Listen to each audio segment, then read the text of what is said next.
Hello again, my physics students. This is Mrs. Buchanan, and this is flip video number 14. We're covering momentum, chapter 6.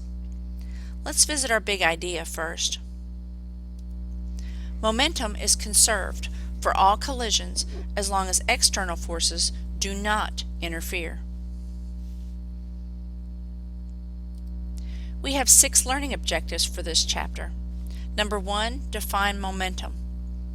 Number 2, define impulse and describe how it affects changes in momentum. Number 3, explain why an impulse is greater when an object bounces than when the same object comes to a sudden stop.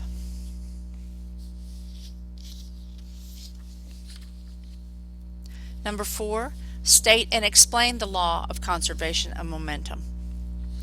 Number 5, describe how the conservation of momentum applies to collisions. And 6, describe how the vector nature of momentum affects the law of conservation of momentum.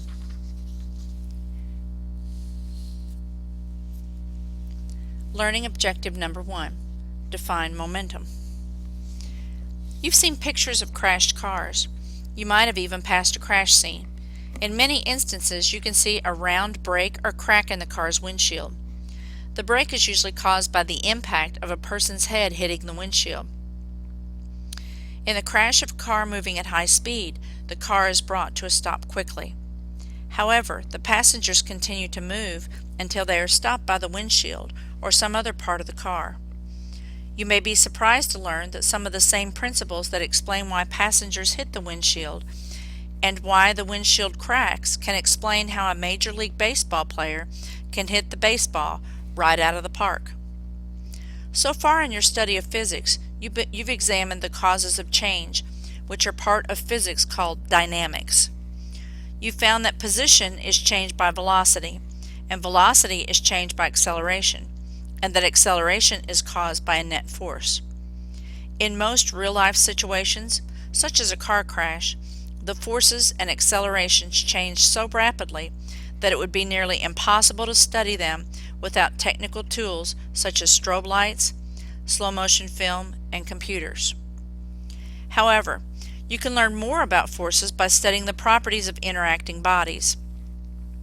We will be examining some of the properties of objects before and after an interaction takes place, and you're going to discover how these properties are affected. You especially will look for properties that remain constant, and properties that remain constant can be described as being conserved.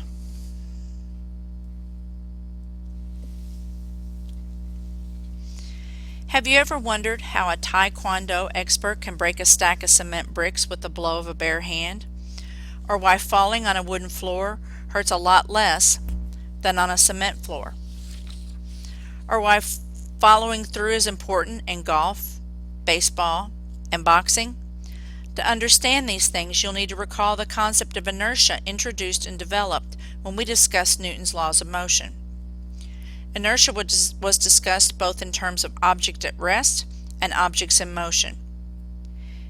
With this unit of study, we're concerned only with the concept of inertia in motion, momentum. We know it's harder to stop a large truck than a small car when both are moving at the same speed.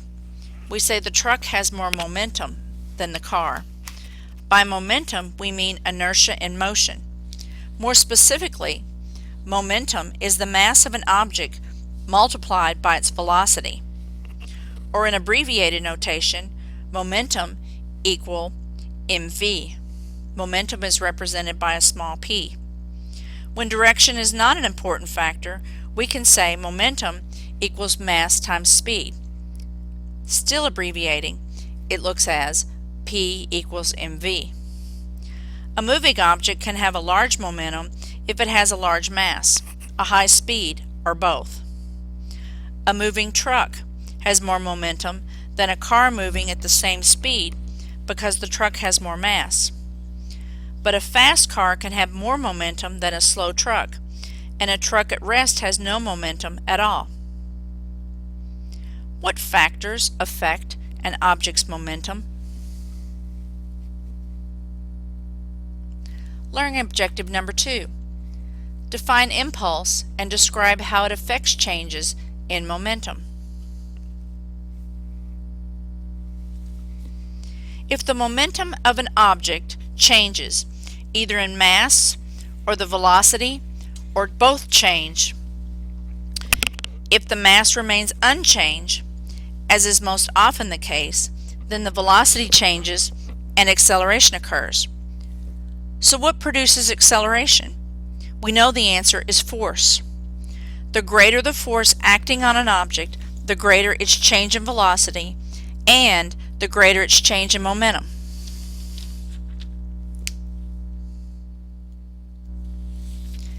Impulse.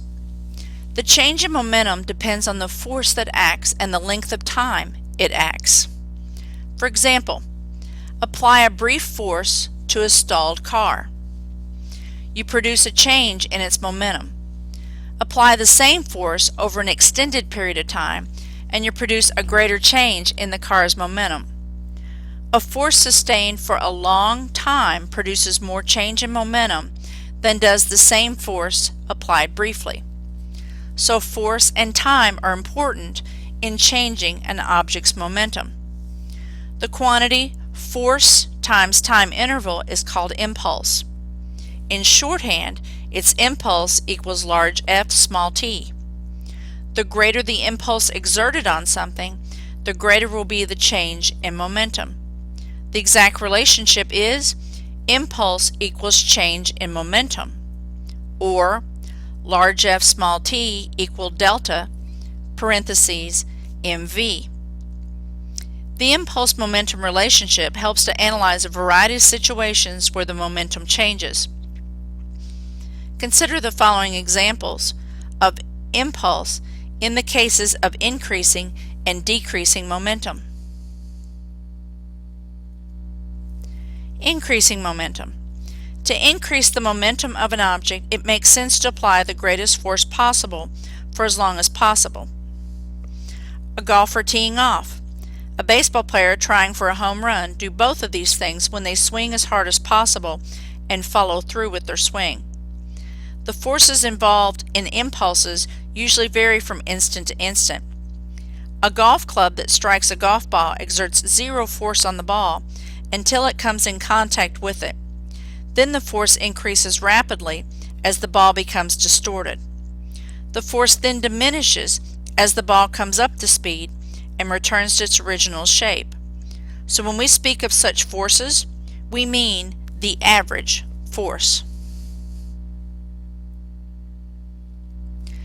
Decreasing momentum. If you were in a car that was out of control and had to choose between hitting a haystack or a concrete wall, you wouldn't have to call on your knowledge of physics to make up your mind. Common sense tells you to choose the haystack. But knowing the physics helps you to understand why hitting a soft object is entirely different from hitting a hard one. In the case of hitting either the wall or the haystack, coming to a stop, your momentum is decreased by the same impulse. Now, the same impulse does not mean the same amount of force or the same amount of time. Rather, it means the same product of force and time. By hitting the haystack instead of the wall, you extend the contact time. That's the time during which your momentum is brought to zero. A longer contact time reduces the force and decreases the resulting deceleration. For example, if the time is extended 100 times, the force of impact is reduced 100 times. Whatever we wish the force to be small, we extend the time. We know that padded dashboard in a car is safer than a rigid metal one, and that airbags save lives. You also know that to catch a fast-moving ball safely with your bare hand, you extend your hand forward so there's plenty of room for it to move backward after making contact with the ball. When you extend the time of contact, you reduce the force of the catch. When jumping from an elevated position down to the ground, you should bend your knees when your feet make contact with the ground. By doing so, you extend the time during which your momentum decreases 10 to 20 times that of a stiff-legged abrupt landing. The resulting force on your bones is reduced by 10 to 20 times. A wrestler thrown to the floor tries to extend his time of hitting the mat by relaxing his muscles and spreading the impulse into a series of smaller ones, such as a foot, knee, hips, rib, and shoulders successfully hit the mat. Of course, falling on a mat is preferable to falling on a solid floor because the mat also increases the stopping time. When a boxer gets punched, the impulse provided by the boxer's jaw must counteract the momentum of the punch. So the boxer moves away from the punch, he increases the time of contact and reduces the force. When the boxer moves toward the punch, the time of contact is reduced and the force is increased. We know a glass dish is more likely to survive if it's dropped on a carpet rather than on a sidewalk, because the carpet has more give than the sidewalk. Ask why a surface with more give makes for a safer fall. You get a puzzled response from most people. They may simply say because it gives more. However, your question should be, why is a surface with more give safer for the dish? In this case, a common explanation isn't enough. A deeper explanation is needed. To bring the dish or its fragments to rest, the carpet or the sidewalk must provide an impulse, which you know involves two variables, force and time. Since time is longer hitting the carpet than hitting the sidewalk, a smaller force results. The shorter time hitting the sidewalk results in greater stopping force. The safety net used by circus acrobats is a great example of how to achieve the impulse needed for a safe landing. The safety net reduces the stopping force on a fallen acrobat by substantially increasing the time interval of the contact. Sometimes the difference in time is important, even if you can't notice the give in a surface. For example, a wooden floor and a concrete floor may both seem rigid, but the wooden floor can have enough give to make quite a difference in the forces that these two surfaces exert. Question: what factors affect how much an object's momentum changes? Thank you.